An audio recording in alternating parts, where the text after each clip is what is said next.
Oke, teman-teman, jadi banyak banget ini yang request ke gue pribadi, tolong dong bikinin kelas ya tentang value investing. Jadi di sini gue akan bikin ya, ini ibaratnya kalian anggap ini agak berbeda sedikit karena ini pertama kali gue di YouTube itu pakai slide ya. Tapi slide yang gue pakai di sini adalah slide yang gue pakai di tahun 2020, teman-teman. Ya, jadi kalian semua bisa lihat di sini. Ini bahkan ada tanggalnya ya, 07/11/20. Kenapa gue pakai slide yang ibaratnya gue bikin tuh 5 tahun lalu. Jadi ini adalah kelas online yang pernah gue bikin 5 tahun lalu. Gue pengen buktiin ke kalian semua ya, bahwa ilmu yang ada 5 tahun lalu itu tetap bisa dipraktekkan ya. Jadi temanya hari ini adalah value investing untuk pemula. Jadi banyak yang tanya, style investasi gue tuh seperti apa? Apakah gue seorang trader? Jawabannya bukan. Gue tidak pernah menjadi seorang trader. Gue adalah seorang investor. Jadi gue melihat aset itu untuk jangka panjang dan gue membeli aset yang berupa biasanya perusahaan gitu. Jadi gue akan jelasin konsepnya. Ini gue slide-nya gue pinjam dari Timothy yang masih umur 20 tahun. Tapi gue yakin ini masih bisa dipakai dan masih bisa diaplikasikan baik sekarang nih 5 tahun ke depan nih sampai 50 tahun ke depan. Konsepnya itu tidak akan pernah berubah dan pasti kalian bisa pakai. Jadi kita langsung mulai aja kelas online gratis hari ini. Value investing kelas untuk pemula. Nah, ini ada konsepnya ya. Yang pertama adalah menabung versus investasi. Ya. Kenapa sih kita perlu investasi? Karena simple. Kita tahu kalian udah di sini udah paham bahwa uang tuh dicetak. Ya, ada yang namanya inflasi. Jadi kalau kita nggak berinvestasi, kita cuma nabung nih uangnya. Misalnya punya 100 juta, cuma ditabung doang nggak diinvestasikan. 100 juta itu kalau misalnya inflasinya tuh 3-5%, tahun depan tuh udah berkurang ya. Jadi 95 juta nanti. Nilai ketika kalian bisa beli barang-barang di sekitar kalian itu akan berkurang ya. Itu yang pertama, ada inflasi. Dan yang kedua, kalian memanfaatkan yang namanya compounding interest. Banyak yang nanya, kok gue bisa punya harta seperti sekarang? Jawabannya ini bukan karena gue bisa jackpot, karena gue itu super pinter atau yang lain, enggak. Jawabannya gue udah compounding selama 11 tahun. Gue itu mulai ketika Warren Buffett mulai, 14 tahun tuh, dia 11 tahun. Ya, dia duluan dari gue. Jadi gue itu 14 tahun mulai, Warren Buffett itu 11 tahun mulai, kita compound gitu. Jadi Warren Buffett tuh baru jadi billionaire tuh umur 50-an. Teman-teman banyak yang nggak paham. Compounding itu keajaiban dunia ke-8 katanya Albert Einstein. Jadi bunga berbunga ya. Kalian bisa dapetin bunga dari bunga yang kalian dapetin lagi. Ini luar biasa ya.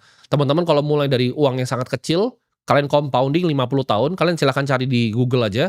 Kalkulator compounding, kalian coba skemain ya. Uang 100 juta, 15% selama 50 tahun tuh luar biasa ya. Besarnya tuh di luar bayangan kalian. Dan inilah yang gue tahu dulu. Jadi gue fokusnya di compounding ini. Kenapa gue berinvestasi gitu. Nah, di sini ada konsep yang namanya risk and return. Jadi semakin tinggi resiko yang kalian mau ambil ya, semakin tinggi return yang kalian akan dapatkan. Yang paling aman ya, nggak berinvestasi itu cash. Uangnya cuma cash doang. Ini kena inflasi. Yang kedua di sini ada RDPU, ada deposito ya. RDPU tuh reksadana pasar uang. Ini biasanya returnnya ya 5% lah. RDPU kadang di atas deposito sedikit karena deposito bisa 4-5%, itu pun masih dipotong pajak ya. Ada juga obligasi, ya ini gue sebutin di sini, ini pas slide itu waktu gue pakainya ori di sini, ada saham ya. Ada private equity, ada venture capital, dan ada di atasnya lagi sebenarnya waktu ada kripto ya, itu yang lebih beresiko lagi. Jadi semakin tinggi return yang mau dicapai, maka resiko yang kalian ambil tuh kan semakin tinggi. Jadi tujuannya kita sebagai investor, tugasnya nih sebagai investor tuh apa? Yaitu alokator dari capital. Jadi tugas gue nih, Timothy Ronald nih, kalian tanyakan kerjaan gue tuh apa sih sebenarnya? Jadi gue tuh punya family office fund ya, yang ini kantor ini kalian lihat. Tujuannya gue di kantor ini apa? Gue itu mengelola investasi gue pribadi ya, mengelola portofolio gue pribadi. Nilainya besar sekali sekarang ya. Tapi kalau dulu kita ngomong waktu awal gue mulai 2 juta rupiah ya. Jadi tujuan ini alokasi capital ya. Berapa sih ada di cash ya? Berapa sih ada di perusahaan-perusahaan? Berapa sih ada di perusahaan private dan ada berapa sih ada di perusahaan venture capital gitu. Jadi alokasinya bagaimana, dan itulah tujuannya seorang investor. Satu, compounding capital. Dua adalah alokasi capitalnya kemana. Nah, ini gue akan kasih kalian brief introduction ya. Pengenalan singkat apa itu saham sebenarnya. Nah, apa itu saham? Saham itu bukan kalian pikir ya, ticker, simbol, grafik, angka, itu nanti dulu ya. Saham itu belakangnya adalah sebuah perusahaan. Jadi kalau kalian punya PT, nih kalian bikin restoran ya bareng teman kalian misalnya modalin ya. Misalnya kalian punya restoran, ini gue bikin restoran Kayalan ya. Restoran itu kalian bagi ya. Kalian itu pemodalnya, teman kalian ini adalah operatornya. Kalian bagi saham biar gampang 50-50 ya kan di PT-nya. Modal di store yang kalian setorin tuh 500 juta. Jadi modal yang bisa dipakai untuk mulai restoran itu adalah 500 juta, tapi valuasi dari restorannya, kadang kalian punya 50%, kalian masukin 500 juta, itu jadi 1 miliar. Ya, itu nggak ada bedanya. Kalian mau beli sahamnya, mau bikin saham seperti itu, kalian punya 500 juta bikin restoran, kalian mau beli saham perusahaan yang private, yang kalian bisa deal di belakangnya, atau kalian beli saham yang kebetulan ada di Bursa Efek Indonesia. Yaitu saham yang listed, perusahaan-perusahaan besar yang kita sebutnya TBK, terbuka. Ya, jadi nggak ada bedanya tuh antara saham restoran tadi 500 juta yang valuasi 1 miliar, atau kalian beli perusahaan private yang misal 1 triliun tapi kalian deal di belakang, atau perusahaan TBK yang 1 triliun atau mungkin 100 miliar, 200 miliar. Semua konsepnya sama. Ya, jadi ada perusahaan yang running di belakangnya. Nah, keuntungannya membeli saham ini apa? Karena dari kecil, gue itu kan ketika gue lihat Warren Buffett, gue lihat enak banget dia bisa dapat dividen dari Coca-Cola. Jadi itu mimpi gue. Jadi ini gue pakai yang ke publish aja ya, kalau kalian silahkan kalian Google sendiri Timothy Ronald BBCA, itu kan sempat kebocor kemarin di beberapa berita. Salah satu sekuritas gue pegang 11 juta lembar. Itu dimana dividennya itu sekitar 300-an juta, cuman dari posisi yang satu itu. Ya sebenarnya gue punya lebih di BCA, cuman itu kan yang nggak di-disclose. Itu 300-an juta per bulan. Jadi gue tuh basically dapat gaji, teman-teman. Gue dapat dividen pembagian hasil nih dari keuntungan BCA. Gue itu duduk di kantor gue di sini. Gue nggak duduk di kantornya BCA, tapi gue dapat gaji itu lebih besar dibanding manajer di sana, gitu. Itulah keuntungannya pemilik saham. Gue tuh bisa sebenarnya kalau gue udah malas ya, gue tinggal di rumah, gue di Swiss, gue ngopi di Swiss, gue dapat uangnya sama. Jadi gue nggak bekerja untuk dapetin uang itu. Jadi kayak tadi ya, teman kamu yang bikin restoran, ya 500 juta itu dia pakai jadi koki, dia bikin operasional segala macam. Kamu nyetor modal 500 juta ketika restorannya jalan, misalnya restoran berhasil banget, sebulan tuh bisa jadi dapat uang 100 juta gitu. Ya kamu nikmatin gitu. Dapat uangnya misalnya bagi 2 gitu kan. Net profitnya laba bersih 100 juta, kamu dapat 50, teman kamu dapat 50 ya. Jadi itulah keuntungan sebagai kita seorang pemilik saham. Kita jadi punya bagian dari perusahaannya. Warren Buffett bukan yang bikin Coca-Cola, dia bukan yang bikin Moody's Corp, dia bukan yang bikin bahkan Apple. Tapi dia punya 5% dari Apple. Jadi setiap kali Apple jualin ini ya, direksinya itu pusing-pusing ya kan, mikirin laptopnya apa yang terbaru ya. Dia dapat keuntungannya, dia dapat dividennya, dan dia dapat kenikmatannya. Nah, siapa nih yang nyiptain value investing? Ya, jadi kalau kalian tanya guru gue siapa, gue hanya belajar sama satu orang, yaitu Warren Buffett. Warren Buffett hanya belajar sama satu orang, namanya Benjamin Graham. Jadi ini gurunya dari Warren Buffett, Benjamin Graham. Nah, kenapa value investing? Karena ini dipakai sama investor-investor yang terhebat, yang at least gue tahu gitu. Jadi kalau kita ngomong siapa sih guru gue yang mungkin kita sebutnya unofficial ya, nggak pernah ketemu, nggak pernah tatap muka, tapi gue belajar banyak banget dari beliau adalah Warren Buffett. Yang kedua adalah Bill Ackman, dia versi mudanya dari Warren Buffett. Dan yang kalau di Indonesia kalian tahu, gue punya mentor yang sejak gue umur 19 tahun, itu kalian bisa cross check di videonya beliau, banyak ngajarin gue dari gue umur 19 tahun. Jadi gue kenal beliau tuh udah 6 tahun yang lalu. Ya, nanti bakal ada podcast juga dengan beliau, kalian bisa lihat ya, kita selalu tukar pikiran. Itu Bang Sandiaga Uno. Jadi dia sampai status 50 orang terkaya di Indonesia menggunakan konsep value investing ini ya. Jadi ini bisa diterapkan, sampai di Indonesia pun diterapkan dan ada yang berhasil gitu. Nah, konsepnya apa? Value investing itu simple ya. Pasar modal ini kan kita ngomongin yang TBK ya, yang terbuka. Ini kayak ibaratnya kayak ada orang gitu, nawarin kalian, misalnya kalian punya rumah. Ketika kalian punya rumah harganya 1 miliar ya. Rumah yang kalian milikin 1 miliar itu sebenarnya harga fluktuatif. Cuman dia karena dia nggak ada marketnya. Jadi kalian nggak tahu sebenarnya rumah kalian tuh fluktuatif. Tapi sebenarnya rumah kalian yang kalian tinggalin 1 miliar itu fluktuatif. Bisa besok tuh harganya 900 juta, besoknya 1,1 miliar. Nah, market tuh seperti itu. Jadi kita tuh ngambil kesempatan value investing. Ketika ada diskon, ya, ketika ada diskon dari market value ke nilai intrinsiknya. Ketika diskon itu terjadi, itu saatnya kita masuk. Nanti gua akan kasih contoh di belakang maksudnya apa. Nah, konsep Mr. Market itu kayak agen properti. Jadi kalau misalnya kita mikir rumah 1 miliar tadi, ini ada agen properti orang gila, setiap hari nawarin lu ya. Dia ketok pintu lu. Oh, rumah lu harganya 800 juta. Misalnya se-M nih lu belinya ya. Dia ketok, rumah lu 800 juta. Besok dia ketok lagi 910, dia ketok lagi 950. Lama-lama lu pikir nih orang gila, biarin aja gitu kan. Tapi kadang dia ketok, dibilang rumah lu harganya 1,5 miliar. Nah, ya udah gue jual, gue untung 500 juta gitu. Tapi kalau ada rumah yang 1 miliar dia tawarin lu, oh, ini harga 200 juta. Nah, itu diskonnya jauh tuh. Ya. Diskonnya 80%, itu lu masuk 200 juta, lu beli rumahnya gitu. Itu konsepnya Mr. Market. Lo anggap aja kayak agen properti yang semi-semi gila gitu. Nah, cara kerja Mr. Market tuh gimana? Jadi manusia itu bukanlah pribadi-pribadi yang rasional gitu. Ketika ada krisis, banyaknya terdiskon jauh sekali. Contohnya kita kasih contoh aja yang terjadi ya ketika gue bikin ini, yaitu beberapa saham perbankan gitu. BRI waktu itu 2.300 gue beli. Kenapa? Karena Market tuh cuman nge-swing, ini mau Bitcoin, mau saham sama ya. Mereka nge-swing dari exuberance ya ke panik. Jadi antara manusia itu emosional. Makanya market itu gue nggak begitu percaya bahwa market itu sangat efisien karena kebanyakan orang itu tidak rasional. Jadi mereka cepat panik ya, mereka cepat happy, cepat panik, cepat happy, cepat panik, cepat happy ya. Jadi bisa berubah-berubah dia, market tuh bisa berubah-berubah. Jadi ketika orang panik kita beli, ketika orang gilanya datang itu tadi agen properti gila datang tawarin rumah 200 juta karena semuanya panik mau kebakaran, kita tahu rumahnya ini harganya 1 miliar ya dan dia akan balik ke 1 miliar itu kita beli. Tapi di saat market tuh euphoric ya, kalian harus mikir secara kontrarian, mikirnya terbalik. Ketika market tuh panik, oke, sabar dulu, ini semua orang lagi happy-happy. Ini nggak akan selamanya nih. Kita jual situ gitu. Nah, contoh pendulumnya, jadi dia kan cuma nge-swing ya kayak pendulum doang. Nah, ini kita kasih contoh. Ini BNI ya. Balik lagi, ini slide-nya tidak bisa gue otak-atik ya. Kemarin ada yang gue tambahin satu gambar, nanti gue akan tunjukin gambar yang gue tambahin. Tapi ini slide-nya nggak ada yang pernah gue otak-atik gitu. Jadi ini kan screenshotan dari Google ya teman-teman ya. Ini nggak bisa dibikin nih ya screenshotan ini. Jadi ini BNI harganya 4.660 ya. Ini ketika 7.11.20. Ini udah contoh pendulum gitu. Market udah panik di sini. Ini kan dia kan sempat dia sempat stock split ya teman-teman. Jadi ini kalau misalnya dihargain sekarang harusnya ini 2.800-an ya. Ini udah terlalu terdiskon gitu. Dengan laba bersihnya sebesar itu ini sudah terdiskon. Kenapa? Karena market waktu itu panik. Kalau teman-teman tahu 2020 yang terjadi adalah Covid. Jadi kalau teman-teman waktu itu ikut webinar gua di sini ya, ikut kelas gua, ibaratnya kalian ikut kelas gua, kalian mendapatkan keuntungan yang luar biasa. Kalian dobelin uang kalian gitu. Contoh ya, kalian bikin restoran, modalnya tadi 500 juta. Itu harus balik modal dulu tuh ke 5 juta. Let's say bagus banget restorannya, mungkin 3 tahun, 2 tahun bisa BEP, baru bisa dapetin profit. Sedangkan kalau kalian ikut webinar gue waktu itu di sini, ya, yang kalian dapetin apa? 5 juta itu kalian taruh nih di BNI, uangnya itu udah double atau lebih sekarang. Ya. Jadi kalian bahkan gak usah BEP itu langsung udah kali 2 gitu.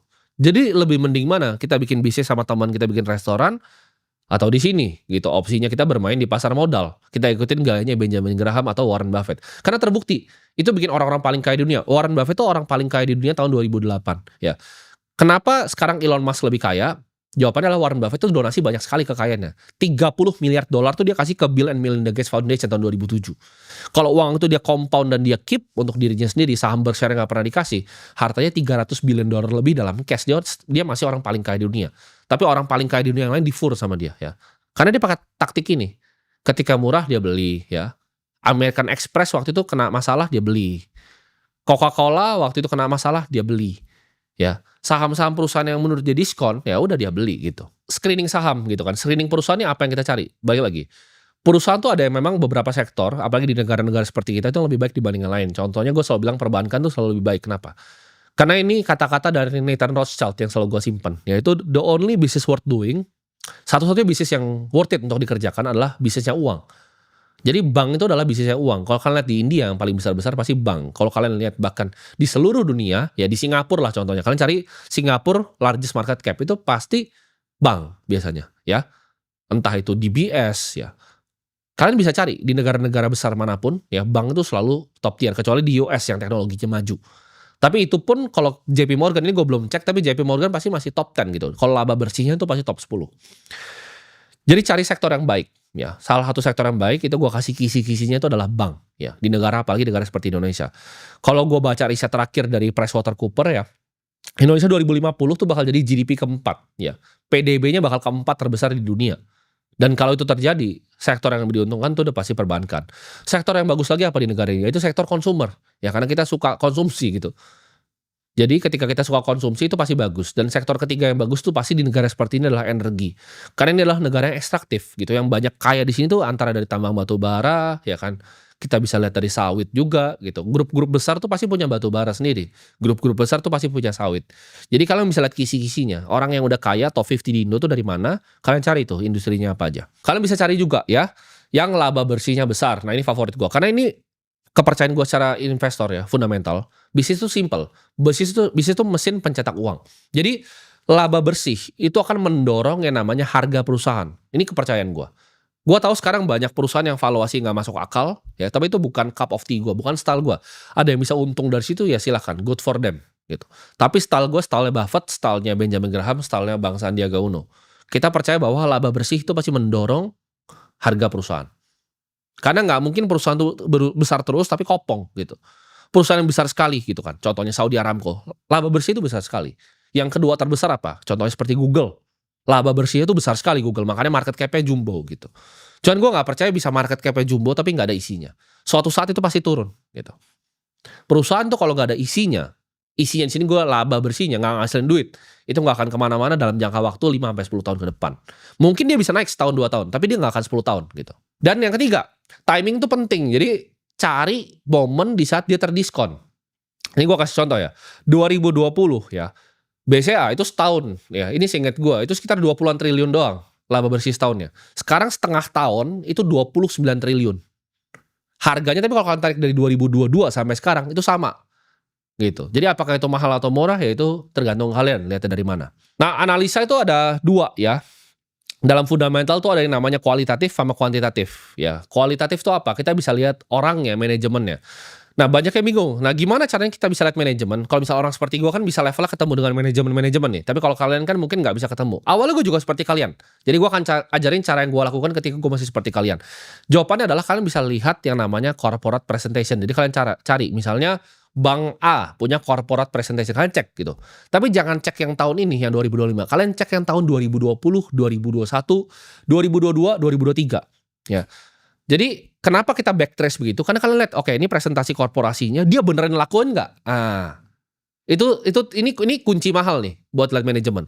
Lu jangan cuma ngelihat mereka ngomong, bacot di podcast itu nggak ada isinya. Kalian lihat apa yang mereka lakukan di aksi corporate presentationnya. Karena mulut itu murah, gitu. Tapi kelakuan tuh yang penting. Apakah mereka ngelakuin apa yang mereka omongin di corporate presentation? Nah, itu tipsnya nih. Ini mau gua analisa Moody's Corp dari luar negeri, mau gua analisa macam-macam perusahaan, mau HDFC Bank dari India, sama caranya. Gue selalu lihat, oke, transkripnya bahkan gua lihat tuh. Ketika di RUPS, direksinya nih janjiin A nih. Tapi kan kalau kita balik waktu, kita bisa kayak pakai mesin waktu tuh sebenarnya. Kita lihat, 2020, dia 2021 bener nggak ngomong gitu. Yang kedua, kita bisa lihat laporan keuangan. Nah, laporan keuangan kita jadi dokter nih, kita lihat pasien nih, ya kan? Oh, neracanya gimana? Oh, laporan laba ruginya seperti apa? Arus kasnya seperti apa? Nah, buat teman-teman yang nggak ngerti gimana caranya, silakan pelajarin gitu. Itu lengkap banget, gue bikin di Ternak Uang, ya. Itu semuanya lengkap gitu di situ. Jadi kalian harus paham gitu. Kalau gue bahas di sini nih mungkin nambah 2 jam lagi gitu kelasnya ya. Jadi kita lihat neracanya seperti apa, laba ruginya seperti apa, arus kasnya seperti apa. Nah, yang ketiga ini economic mode. Jadi anggap bisnis itu seperti benteng. Contoh, kita bikin restoran ya 1 miliar. Restoran Korea. Dan itu laku banget, otomatis akan ada yang mau saingin gitu. Karena bisnis itu seperti benteng. Ketika ada namanya ada gula, maka ada semut. Jadi ketika orang itu masuk gerombolan ya kan, mereka masuk set. Oke, gue mau bikin juga nih. Ada orang punya modal lebih besar, dia punya modal 10 miliar. Oke, gue bikin restoran Korea yang lebih bagus interiornya, chef lu gue colong, resep lu gue ambil, karyawan lu gue ambil gitu. Nah, itu namanya economic mode. Jadi setiap kali lu punya benteng, kalau bentengnya kecil itu diserang barbarian sedikit habis bentengnya. Jadi restoran Korea modal 1 miliar itu tidak ada economic mode-nya. Kenapa? Karena gue punya duit 10 miliar, gue ambil chefnya, gue ambil semuanya. Bisnisnya bisa gue contek dan bisnis lu jadi 0. Ya. Jadi untuk melihat economic mode ini butuh mata yang jeli. Contoh, Google. Mungkin nggak lu bisa bikin YouTube. Tidak mungkin. Sampai lu mati, jungkir balik, punya anak, nggak bisa bikin. Itu economic mode-nya dari Google. Gitu. Nah, Netflix. Kenapa gue tidak suka Netflix? Karena menurut gue, economic mode-nya nggak sebesar itu. Apple TV nanti bisa balap dengan modal yang lebih besar. Gitu. Dia bisa tinggal beli, IP series yang Emmy winning, ya kan? Dia bisa kalahin ke depannya. Walaupun sekarang masih kalah gitu. Apple TV dan Netflix masih jauh banget. Tapi nggak menutup kemungkinan dengan uang yang dia punya dia bisa beliin IP dari Hollywood gitu. Nah, economic mode ini penting untuk kalian paham. Bisa nggak kalian bikin bank seperti BCA? Nah, kalau BCA pun kompetitornya apa nih? Oh, Mandiri, oh BRI. Segmennya sama nggak nih? Oh, satu di mikro, satu di ini kan harus paham gitu. Jadi investor tuh bukan cuma sekedar kalian tarik-tarik garis. Itu anak kecil, anak SD, adik gue juga bisa gitu melakukan hal itu. Anak SD bisa lakuin gitu, office boy gue bisa. Tapi kalau kalian analisa secara kualitatif, lihat manajemennya, lihat corporate presentationnya, ini nggak semua orang bisa. Dan yang bisa akhirnya uangnya besar sekali gitu. Jadi yang tanya style gue apa, ini yang gue lakukan gitu. Nah, ini contohnya ya, tadi kita udah bahas cara lihat manajemen yang baik itu apa ya. target perusahaan apakah tercapai tahun-tahun sebelumnya. 2, kita bisa lihat yang namanya satu metrik namanya return on equity. Karena return on equity yang tinggi ya, yang di atas 15%, 20%, itu berarti manajemennya kompeten. Dan kalian harus pelajari juga background-nya, apakah mereka itu jujur, apakah mereka tidak jujur ya. Nah, ini mungkin teman-teman banyak yang nanya nih, oke, gimana caranya kita valuasi deh sebuah perusahaan? Misalnya kita tahu, oke, oh laba bersihnya besar nih, tapi valuasinya bagaimana? Ini ada cara yang paling sederhana, yaitu namanya metode valuasi relatif. Jadi kalian nggak perlu pakai discounted cash flow, kalian nggak perlu pakai yang ribet-ribet. Karena Charlie Munger juga pernah bilang, Buffett tuh bilang dia pakai DCF kan. Tapi Charlie Munger tuh pernah bilang, Buffett itu kalau dia tidak pernah lihat perusahaan, terus dia langsung bisa hitung cepat pakai cuma satu pensil sama kertas, berarti dia nggak beli perusahaannya. Jadi kalau tidak bisa divaluasi dengan sederhana, biasanya gue juga nggak beli ya. Berarti gue nggak mengerti perusahaannya. Nah, cara valuasi gimana? Gue kasih contoh ya. Ini kita pakai case study, ini waktu itu ya. Jadi ini BBNI waktu itu 4660 tuh bukan harga sekarang teman-teman. Ini tahun 2020, jadi itu udah di split ya. Jadi harganya ini mungkin 288 lah, 2.800. Kalian lihat ini ada garis-garis, ini kan ada 1,66 di sini. Ya, itu adalah rata-ratanya, meannya. Nah, dia udah di bawah tuh. Jadi kalau kita lihat pakai nilai buku aja itu di 0,75 dari nilai bukunya. Nah, nilai bukunya di sini kan ini kalian bisa lihat tuh, book value per share-nya itu 5920. Nah, 5920 itu kalau kalian nggak usah 166 deh. Nggak usah pakai garis merah, di bawah aja. Kalian kali 1 aja, itu udah di 5920, sedangkan harganya itu 4660. Jadi kalau 1,6 kali, itu masih terdiskon sekitar 30-40%. Ya. Gampang sekali gitu cara melihatnya. Dan terbukti gitu ketika kita lihat sekarang. Nah, ini margin of safety yang gue bilang tadi. Kalau kalian teman lihat kan tanggalnya 7, 11, 20. Nah, ini gue pakai dari masa depan nih. Gue dari masa depan datang, gue ambil dari laptop gue, Google, gue paste barusan tadi sebelum syuting video ini. Itu berarti harganya 2825 waktu itu ya. Dan sekarang harganya 4370 gitu. Jadi terbukti ya, apa yang gue sharing di sini tuh terbukti dan langsung bisa dipraktekin. 5 tahun lagi kita lihat hasilnya seperti apa. Jawabannya uangnya double teman-teman ya. Uang lu double, dan kalau waktu itu lu ngerti lagi marketnya di 6.000 lu udah jual. Uang lu udah lebih dari double teman-teman. Ya 2880 sampai naiknya tuh di 2024 akhir kita lihat di sini sentuh harga di 6.000 gitu. Jadi apakah bisa mencari uang dari pasar modal? Bisa kalau ngerti ilmunya. Tapi kalau kalian nggak ngerti begini, kalian nggak ngerti apa namanya fundamental perusahaannya, kalian nggak tahu Bang BNI itu ngapain, loannya kemana aja, tier 1 capital rasionya apa. Ketika kalian harganya turun nih, misalnya dari 2825 itu kan sempat turun tuh sampai mau dekat 2.300. Ini gue cuma lihat kasar ya dari yang apa gue screenshot dari Google. Itu mungkin orang kalau misalnya dia pakai garis-garis, ini udah jebol nih ya, dia jual. Rugi lah dia naik ke 6.000. Dia nggak punya konsepnya, dia nggak punya cara berpikirnya, dia nggak punya fundamentalnya gitu. Nah, gimana cara kita berinvestasi? Kan tadi kasih satu contoh. Simple ya, Charlie Munger bilang dia cuma perlu 3 perusahaan ya untuk hidupnya selesai. Dia punya Berkshire Hathaway, dia punya Costco, dia punya Vanilla Lu. Jadi cukup 3 ya. Kalau kalian itu punya teman yang pengusaha terus dia bilang, oh dia punya 3 usaha, itu udah banyak sekali. 3 tuh udah banyak sekali. 3 perusahaan tuh udah lebih dari cukup ya. 3 posisi aja ya. Terserah kalian ya, kalian coba cari sendiri pakai yang tadi gue bilang, cari yang murah, cari yang laba bersihnya besar, cari yang perusahaan itu punya apa namanya kita sebutnya economic mode, kayak kastil yang membentang luas, paritnya tuh jauh gitu. Kayak BCA tuh kastilnya tuh besar sekali gitu, lu nggak mungkin bisa bikin bank BCA. Tapi kalau cuma restoran Korea yang modalnya 1 miliar ya gampang sekali ditiru gitu. Ini waktu itu gue bikin contoh portofolio nih ya, ini gue juga baru lihat ya. Ini BCA, DSSA itu holdingnya Sinarmas ya kalau gue gak salah, sama BNI. Ya kalian coba, kalau kalian ikut kelas gue waktu itu mungkin kalian kaya raya kali ya. Gue juga mungkin waktu itu ikutin saran gue sendiri di sini ya. DSSA kayaknya naiknya luar biasa tinggi. Jadi kalah nih gue nih ya. Jadi sama dari 2020 sampai 2023 mungkin gue kalah nih sama portofolio yang cuman gue ikutin di sini ya. Jadi jawabannya adalah simple gitu teman-teman. Beli 3 ya, kalian hold dalam jangka waktu yang panjang dan luar biasa. Ini gue kasih contoh portofolio pas tahun 2020. Ini gue tuh masih anak 20 tahun nih portofolionya, tapi jago juga ternyata gue dulu. Nah, money managementnya gimana? Gampang. Ini gue ngajarin 70% di saham ya, 20% tuh bisa di RDPU biar dapat yield 5%, 10% cash. Jadi Berkshire tuh dibikin sedemikian rupa, punya cash pile yang besar. Nah, ini juga prinsip yang gue anut sampai sekarang. Gue tuh selalu punya cash pile, ini gue gak ngikutin sih. Gue sekarang sekitar 20% lah. Tapi let's say misalnya posisi gue di BCA, di Bitcoin atau yang lainnya itu turun, gak masalah. Karena gue masih bisa makan sehari-hari. Gue selalu punya ya 20% porsi cash. Jadi cash gue besar. Fungsinya untuk apa? Ketika gue lihat ada opportunity yang menarik. Ya, ketika gue lihat ada opportunity yang menarik, gue bisa masuk dan gue bisa sikat. Gue selalu punya cash-nya. Gue nggak pernah dorong semuanya gitu. Konsep gue tuh nggak pernah dorong semua, karena gue nggak suka yang namanya risk of ruin. Ya, kemungkinan kita bisa bangkrut tuh gue nggak suka. Ya, jadi gue biasanya nggak dorong semua. Gue selalu simpennya, ini strategi serang gue tuh idealnya ya. Kadang gue nggak ngikutin juga. Kadang cash-nya gue 80% tuh posisi biasanya. Jadi bisa 70% di saham, 20% RDPU, 10% di cash. Nah, kapan jual? Nah, pertanyaan 1000 orang. Hopefully kadang kalau kita lihat dari tadi ya, saran gua misalnya kayak BCA, itu biasanya gua nggak jual. Biarin aja sampai 10 tahun, 20 tahun ke depan. Tapi biasanya sampai balik ke nilai intrinsik ya. Tapi nilai intrinsik masih jauh, karena gue percaya by 2050, kita Indonesia itu bakal GDP keempat terbesar di dunia. Yang pertama itu bakal jadi Cina, yang kedua itu bakal jadi India, ketiga itu bakal US, dan keempat itu Indonesia. Dan di saat itu terjadi, gua tahu beberapa perusahaan yang gue pegang itu akan, ya market cap-nya luar biasa lah ke depannya. Atau, nah ini bisa dijual nih, atau ada penurunan laba secara drastis. Nah, ini yang bisa kalian lihat nih, gitu. Kalau kalian bisa beli saham perbankan nih, tiba-tiba, oh labanya kok nggak meningkat nih. Yang satu naik 8%, yang ini nggak meningkat. Kenapa nih? Apa yang terjadi? Ketika terjadi penurunan laba secara drastis, perusahaannya berarti nggak sesuai ekspektasi gue, ya itu boleh dijual, gitu. Simple aja kita. And that's how you make money ya, in the capital market, on the stock market. Konsepnya sama semuanya dari 5 tahun lalu sampai sekarang gitu. Terima kasih ya. Jadi kira-kira ini ya. Ini waktu itu salah satu kelas online yang gue bikin di tahun 2020 berarti ya.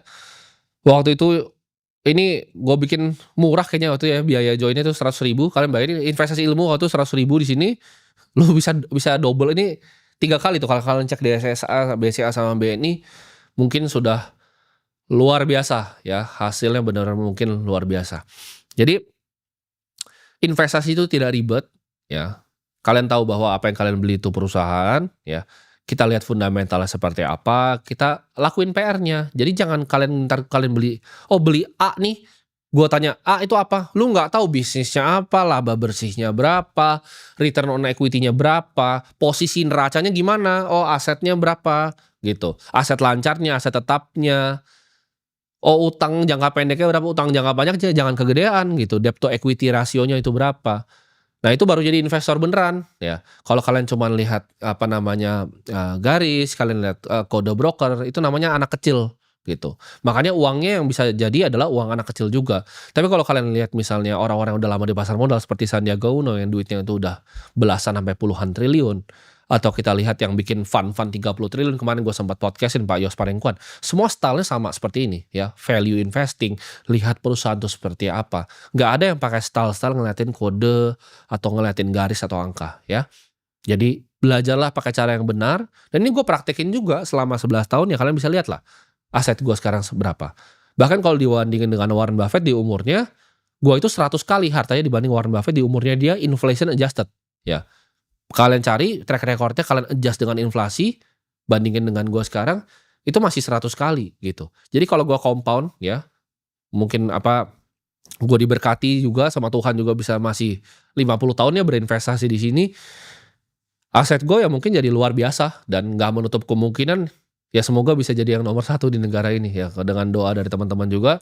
Dan ya kira-kira itu caranya, gimana kita bisa cari uang. Dan gue bikin video ini ya sebenarnya untuk mengedukasi kalian, dan kalau misalnya ada yang ke depan yang gue lihat menarik gitu, gue lihat sebuah fenomena yang menarik, apa ada pemikiran baru, gue share. Karena dengan gue ngajarin kali gini, ini bahkan gue lumayan kaget tadi, gue refresh lagi, oh ternyata pembuatan portofolio gue 5 tahun lalu mantep juga gitu ya. Dan ya itulah kira-kira gimana caranya lu bisa dapat uang dari capital market.